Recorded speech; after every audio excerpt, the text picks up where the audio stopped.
Greetings and salutations to all. It is time for the XP Billionaires podcast. I'm Ray Fegram. I'm your host for this evening's events, whatever time of the day you're listening to it. And I have my co-hosts, Sky Knight and Irene Rogue, with me as we always do. Irene, how are you doing today? Oh, not bad. Not bad. Excellent, excellent. And Sky, how are you doing today? Oh, I'm here. Here is a start. I commit to nothing else. Well, it's still a start. All right. Well, we've got a nice meaty subject for you guys to talk about today. And let's dive right in because that's what I like to do. I like to dive. Games like Dark Souls, Bloodborne, Sekiro, and Neo have prided themselves on their difficulty. And overall, this is a well-regarded thing for them. When you hear Dark Souls, when you hear Bloodborne, you just see that "you have died" screen just kind of show up in your head. However, there are other games and gaming mechanics out there that provide a high challenge rating even if set to a normal difficulty. So this week we're going to talk about some of those games and mechanics in RPG gaming that are difficult, but for whatever reason we still love them anyway. So let's start right off the bat. So what is a hard game that you still love no matter what and why? So this will be the first question, and that is going to Sky. Okay. So, if you haven't heard of NetHack, you're in for a treat. NetHack is a dungeon crawler with no graphics. It's just typographic symbols plotting out the levels, and it's been in continuous development since 1987. Literally, as long as I've been alive. Here's how it works. It's a roguelike, so if you die, you die. You're a person dungeon diving for what's called the Amulet of Yendor, which will grant you immortality upon offering it to your deity. The dungeons are about 50 levels, and they are randomly generated. Now, you can either go the traditional route with the typographic symbols plotting out the levels, or there are some graphical versions like Vulture or the older Falcon's Eye, which is what I used back in the day because I am not that masochistic, thank you. Every time you play, you start up with a new character. They have classes and whatnot, including some pretty strange ones like Archaeologist. Okay. You're not provided with the full map or anything. You discover it as you go. And there are so many goddamn ways to die. There's a phrase among NetHack fans. It is, the dev team thinks of everything. I played a crap ton of this game in university and never even got remotely close to beating it. It's insanely hard, but no playthrough was ever quite the same, so it was fun for a lark, right? See how far I could get. There was a leaderboard thing at the end where you could, see what your best attempts were and whatnot. There's so much to manage in that game. Not only more traditional stuff like finding better gear, beating the monsters, avoiding traps, but also things like food supply. When I started playing this game, I cannot tell you how many times I, quite frankly, starved to death or was poisoned by what I ate.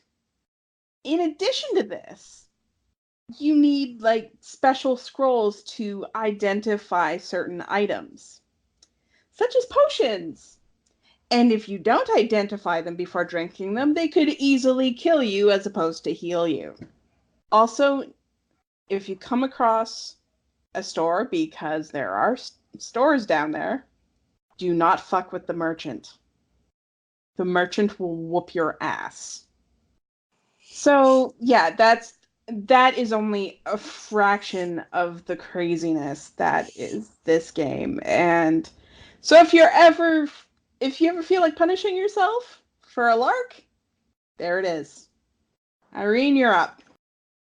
So hard game that I still love no matter what and why. And this is one I've actually recommended to Sky a couple of times. Darkest Dungeon. Now, this game is hard primarily because you are so goddamn delicate. Like, your party of characters tend to be very underpowered, but that's kind of the point of the game, is you explore these dungeons with, like, limited supplies, and you have to be strategic about it, and sometimes it doesn't matter how well you prepare, things just go sideways anyway, like in real life. So the whole point of Darkest Dungeon is you create parties of basically RPG, like, mainstay characters, all sorts of different classes. And they go out and adventure in these different areas to try and get the keys to the Darkest Dungeon and uncover the past of the hamlet and build it back up again. Try to restore it to its former glory.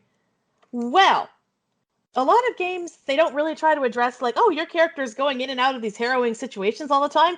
Jesus, they must need therapy. Ha ha ha ha ha. Yeah, they do. All the goddamn time. This is why I said we'd come back to being masochistic in a second. Because I cannot tell you how many times my healers have failed their resolve test and become masochistic, charged to the front of the line and been like, fucking hit me when I need them to heal people. Jesus Christ. So that is, like, part of the, like, the difficulty of the game is that your characters are small little bundles of neuroses held inside a meat sack. And sometimes it's impossible to overcome them. You have to, like, take care of their stress levels, their mental health, as carefully as you take care of their physical health, which is already in and of itself a chore. However, the artwork for Darkest Dungeon is just, it's got such style. Like, I haven't really played a game like it before. And it's really interesting to sort of, go through and overcome a challenge and figure out how to address this boss and figure out the best way to, move forward with the game with your somewhat limited resources. It's not a game I would recommend any beginner play on anything but easy mode, just because it starts off okay, but gets brutal really fast. And if you're not on top of things, it can go sideways and you have to start over. Like, there's no ifs, ands, or buts about it. It's really a lot of fun in its own way. Just, explore, like, just dungeon crawling, gathering treasure, trying to level up your characters, and then eventually they get killed by something dumb, like a heart attack, or, something falls on them, or a monster kills them finally. They won't even all work together. Like, some specific classes are like, no, that particular class is like an abomination, sin against God, and I refuse to be in a party with them. You're literally dealing with a bunch of whiny little bitches constantly. Well, true enough, but it's an interesting way of trying to add some more realism into a highly, into a fantasy format. Oh, 100%. Like, you don't really think about it much, but dealing with, like, the irrefutably eldritch all the time, and, like, horrors and undead things constantly trying to kill you, like, that would be hard. That's a lot of stress. Like, that's not exactly something that people just shrug off. It's like, oh, goody. That skeleton over there was Bob last week, and I guess Bob's now going to try and kill me. This is great. Also, I can't, like, there's this thing with too many arms. Also, a bloated corpse. Like, there's a lot of horror that goes, like, when you think about it, like, a lot of the standard RPG fantasy monsters, like zombies and skeletons and feral beasts. Those are all really fucking terrifying things. And yet your characters are expected to face them down day in, day out. No problems, no nothing. Darkest Dungeon says no. Darkest Dungeon says normal people would break under that kind of pressure. And they do. Often. Awesome. All right.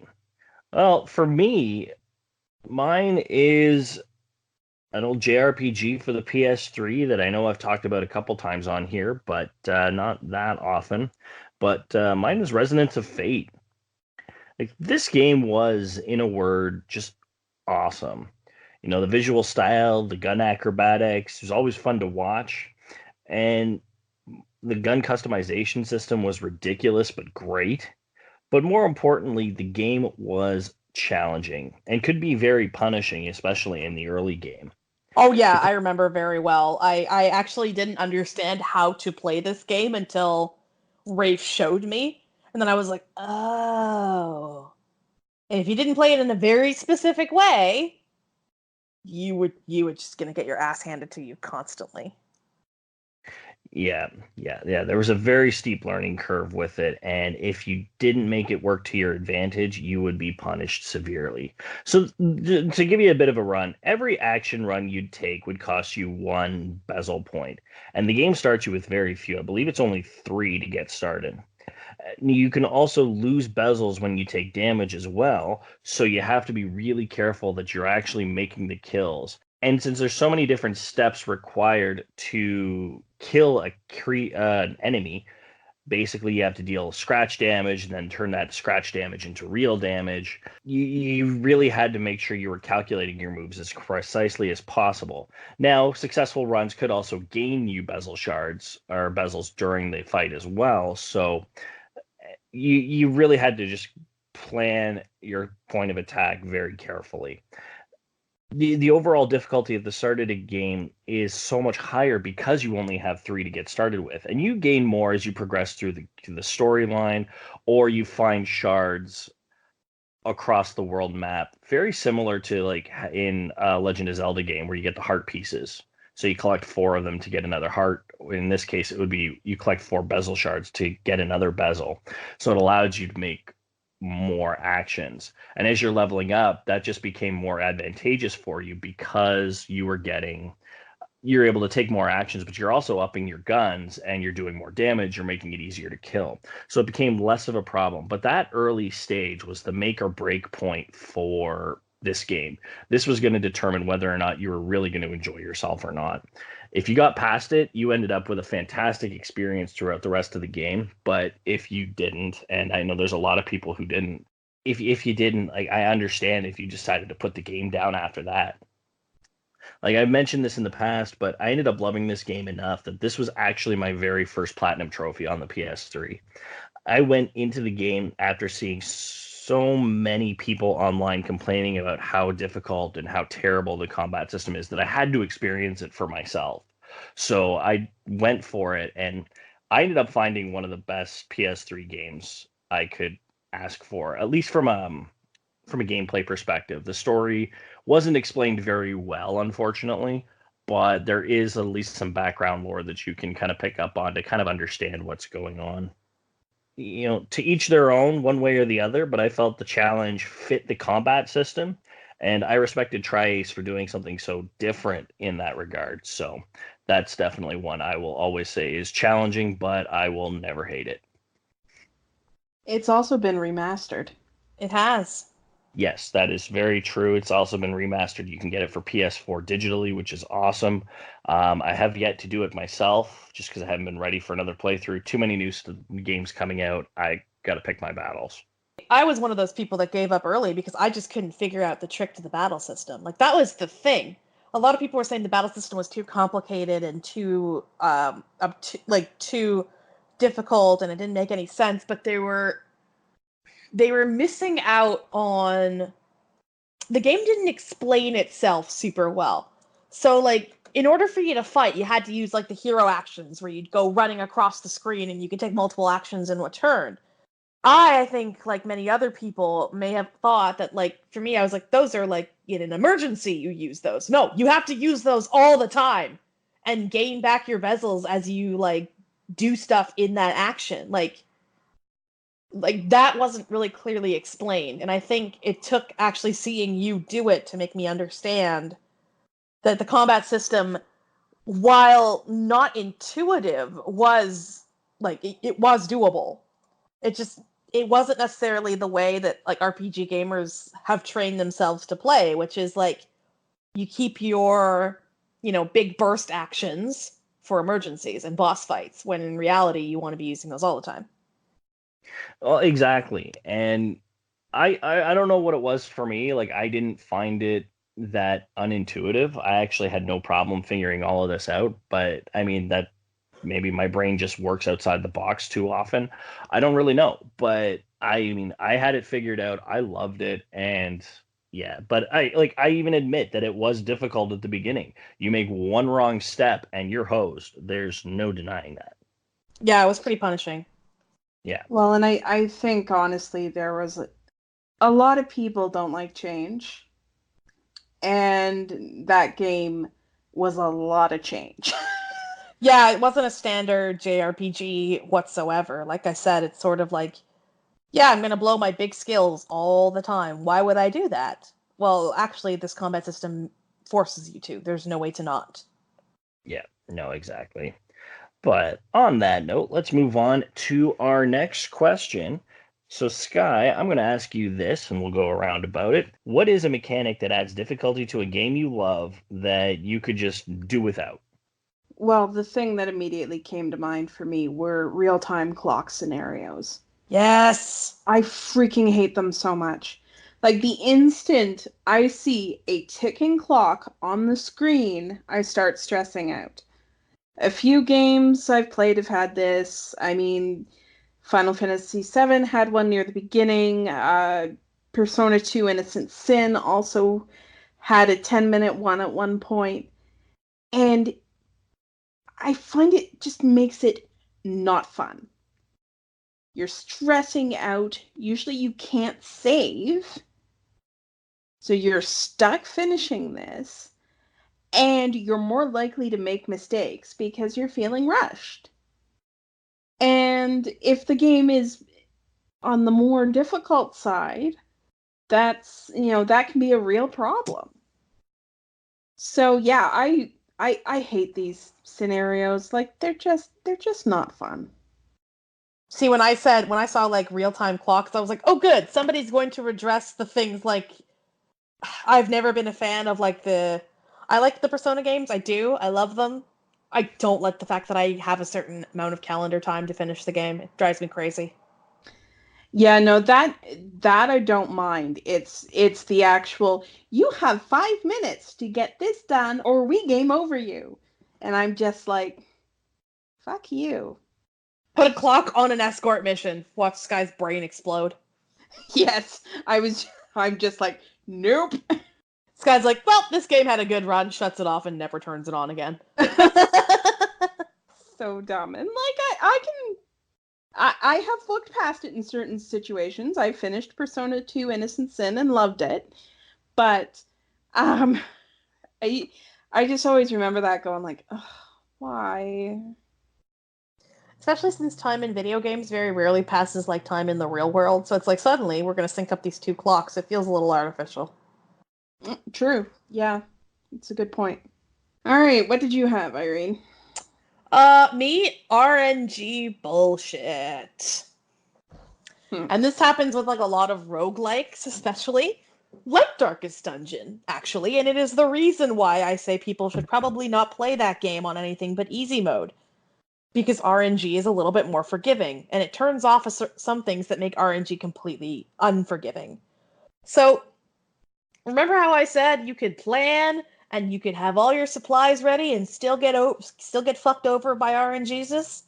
Yeah, that happens more and more as the game progresses, and you lose your high level characters constantly, and then they refuse to go on missions with your low level characters to level them up to replenish the ranks. So then you're kind of fucked. Like, that's the situation I found myself in. I walked into a dungeon and just got, like, critted on over and over and over, and within, like, 2 battles, I'd already gotten somebody killed. I wasn't playing badly. The game was just rolling extremely well, and I was rolling extremely badly. And it was all RNG stuff that was in the background that I couldn't control whatsoever. Yeah, see, I've had a bit of a problem with this in Fire Emblem games with permadeath because there's a part of me that believes that if you have permadeath, you should not be able to crit. Because like I'm sorry, but at any point I could lose someone completely outside of my control just because they rolled lucky. Yeah. Like, no. No, it's dumb, and it's exactly what you're describing. Exactly. So it's like I can actually like try and hedge myself and try and like position myself in the most advantageous way possible, and it just won't matter. And after a certain number of times that happens, it just stops being fun. And don't get me wrong, like that's the thing that people seem to like forget when they talk about games like Bloodborne, they talk about games like Dark Souls. It's not RNG bullshit. And that's I think why those games get more of a pass than some others, because the random number generator didn't say that the boss hit you that hard that one time. You were in the wrong spot. You weren't paying, like you were not like doing the boss fight the way that you needed to be doing. So there's like a learning curve there, and the more you learn, the more you can actually, figure out what you're supposed to do and not necessarily get hit because RNG bullshit. There's other bullshit, like getting stuck on the scenery. Like, that is a thing that totally happens all the time. And whenever a boss gets stuck on the scenery, I'm like, cool, I'm gonna go to town on you for every time it happened to me. But, like, I don't know. It just doesn't necessarily feel like the same level of bullshit when it's like I'm standing in the wrong spot versus I have done everything right and the dice I can't see have decided it doesn't matter. And it can make a hard game like just not fun. Because after a while it's just like, okay, well, this game isn't fair and it won't matter what I do. I'm still gonna get screwed. Yeah, you really shouldn't have to rely on luck. You should be able to rely on strategy. Yeah, like that's the thing. I shouldn't have like that's yeah, exactly you're exactly right. Like I shouldn't have to rely on my character getting lucky and not getting hit versus I've actually set my party up for success. And maybe if they're not that lucky, like the fight won't go as well as I would have liked. And they'll walk out a little bit more unscathed, but not like two battles in and I already got to turn around because somebody's dead. Oh, fair enough. All right, well, let's get on to my choice. For me, the one thing I could do without is a staple in modern Persona and some current Shin Megami Tensei games, and that is the game over on protagonist death. Ugh. Yep. This sucks the big one. Essentially, if your main hero dies, that's it. You're into a game over. So whether it's, your Persona protagonist, your Demi Fiend, doesn't matter. No matter how awesome they are, no matter how many people else are still alive on your team, that's it. You go down, you're done. That's it. If you're forgetful about, saving as badly as I am, this can be a need to the old emotional nutsack. Ooh. Yeah. Yeah, I'm the first to admit that I'm bad at saving when I need to. If it wasn't for Sky like reminding me every now and again, I probably hate a lot of video games. Rafe, the rule of video games is you never walk past a save point. Yeah, fair enough. That's the rule. If there's a save point there, it's probably strategically placed. Don't walk past it. Yeah. Where he gets into trouble is when games where you can save Anywhere? anywhere. Yeah, Ooh. and there are lots of games where they'll put a save point after a boss as opposed to before a boss. And if you've done a lot beforehand, you can actually lose a lot. It feels like the save point usually advertises that there's going to be a boss fight in a lot of the games I play, but Yeah, and I mean that's often the case, but there's sometimes, sometimes there'll be multiple boss fights in a row without a save point. ugh, gross. Or or like I said, the save point will be after the boss as opposed to before it. So, video game designers, if you're listening, don't do that. Yeah, and it depends on like what you've been doing beforehand, how accessible a save point has been up until that point. So it might seem simple to say, save at every save point, but when you get into, it's much more common to have games that where you can save anywhere now. And then save points aren't always in the best places. Yeah. And here's the thing too, like games like Persona 3 through 5, for example, a lot of the time the dungeons are fairly long and don't well, excluding say Persona 5 where they actually started putting in save points. Persona 3 and 4 didn't do that as leisurely. So going through the game like that and just having some random mook decide to kill your protagonist with a one-hitter or hit your weakness, that that just ruins your day. Classic light and dark attacks are where you really get into trouble with these games because they cast hammer on you and it happens to go off on your protagonist and they die. Yeah. And it's a one-hit kill. Yeah. Yeah. Yeah. So, I mean, for me, this is a dated mechanic just to add difficulty that in some ways just makes no sense to an otherwise excellent game. Like, you've got your other party members, not counting the AI controlled ones in Persona 3 or Fez.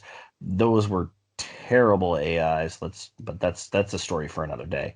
But, like, you have party members. They should be able to revive you. They can't. That seems dumb. Yeah, they can revive you. That's the thing. They actually have skills. They can use the item pool, as they so often demonstrate when they get confused and use your like fucking beads for like a paper cut. Exactly. Exactly. All right. Well, I've got one last question here. I know we're going a little long, but got a couple. One last thing we can quick fire if you wanted to. Just quick, Sky. Is there a difficulty mechanic out there that you actually do enjoy? One of the things I don't mind is simple timing mechanics in turn-based games. Something a la Archanello 2 or Shadow Hearts. So I ended up liking these things more than I expected because they liven up the turn-based combat and keep my mind from drifting as we're going through it. So just having a situation where you have to hit a button at a certain time, often in some sort of rhythmic, repetitive way, that I don't mind so much. If I fail at it, I fail at it, the action doesn't go off. That's fine. It's a little simple addition that makes it a little more interesting. No, awesome. That's simple, straightforward. I like that. Irene, what about you? Perfect dodge. So it's not necessarily called this in all games, but essentially it's the mechanic where if you dodge at the exact right time, you'll either gain an advantage or time will slow down or like you'll have the upper hand for a moment or like you'll counterattack automatically. So things like Witch Time and Bayonetta are really fun where like everything slows down around you when you dodge at just the right moment so that it allows you to like reposition yourself and pull yourself out of a bad situation when you're on the defensive and immediately go on the offensive instead. Okay, yeah, awesome. No, that's one. So the difficulty in that is just getting the perfect dodge. Yeah, like learning, like timing yourself properly. Like it's one of the reasons that like whenever I go back to play Bayonetta, I beat this thing on normal mode so many times. I'm just gonna go straight into hard mode. Yeah, no. I have to like learn how to play all over again. Essentially. Like the timing, you have to get it just right. And in order to get it just right, you have to know what you're doing, you have to know what you're looking for. It adds a way for the player to like gain a bit of agency and to really turn the fight around if they're, paying attention. And with games like Bayonetta, like there's no other way around it. You have to get good at the perfect dodge, otherwise you will flounder all over the place. Okay, no, awesome. All right, as for mine, I have chosen QTEs, believe it or not. I honestly actually like a good QTE every now and again. It adds a more visually stunning experience to a fight, and if used right, it can make that fight or scenario that much more exciting. That said, it cannot be all the game is about. Yakuza does this really well, as you'll typically only see QTEs in boss fights and during the occasional building raid where some guy surprises you by busting the door open and you just have to dodge the attack. Like, that's all good and balanced. Like, really, anything more than that is just cumbersome and is unnecessary. But you want to put in one every now and again just to make things look kind of cool and give yourself a bit of an advantage mid fight. I'm all for it. And see, like, I just finished playing Man of Medan, right? Another supermassive game, and those games are pretty much all QTEs. Like, there's peppering them in, and then there's peppering them in at inappropriate times. I think if you're gonna like go really QTE heavy, it pretty much has to be your central mechanic in order for it to be successful, you know? Well, exactly. Like if that's your thing, that's what you're there for, then great. But if you're playing a game that's an action game or an RPG, like if you want a visually stunning experience, you want to be able to enjoy what you're watching, you can't have them in everything you're doing because you're too focused on those to see what's going on. Yeah, exactly. And I don't Yeah. mind the occasional QTE, not at all. I'm just saying that there's like a time and a place for them in some games, and like if some games want to make them their central mechanic, it's fine. But like if you're just using them to spice things up, you can't overuse them. Exactly. Exactly. But all right, well, that's everything we got for game difficulty on the games we love. So, is there a game out there that you guys love that is super hard, or at least super hard to you? Let us know what they are. You can let me know on Twitter. You can catch me at Billionaires XP, or you can check me out on Instagram at Ray Thegram, or come check out my Twitch streams Wednesdays 7 p.m. Eastern, also at Ray Thegram. Irene, where can everyone find you? You can find me at irogue_XP on Twitter and Twitch, and I stream on on Thursdays. I stream on Thursdays at 7 p.m. Eastern. All right, and Sky, where can everyone find you? I'm at Skyknight XP on Twitter and Twitch. I'm at skyknight.xp on Instagram. And I stream on Tuesdays at 7 Eastern. Awesome. All right, we're going to have a transcript of this episode available through our website, xpbillionaires.wordpress.com, and that's courtesy of our XP Hobo. And definitely check them out on Twitter as well. That's XP_Hobo. And as always, don't forget to check out our coffee page for all the latest updates on special events or special streams that we'll be doing. And you can keep track of what we're doing every now and again with our regular check-ins. That's coffee.com/xpbillionaires. And if you like what you're doing, please don't be shy. Send us a donation. If not, we love you anyway. It's all good. All right, that's it for us this week. And take it from us, you don't have to get good. You just got to keep gaming. And we'll see you next week. Take care now. Bye-bye. Bye!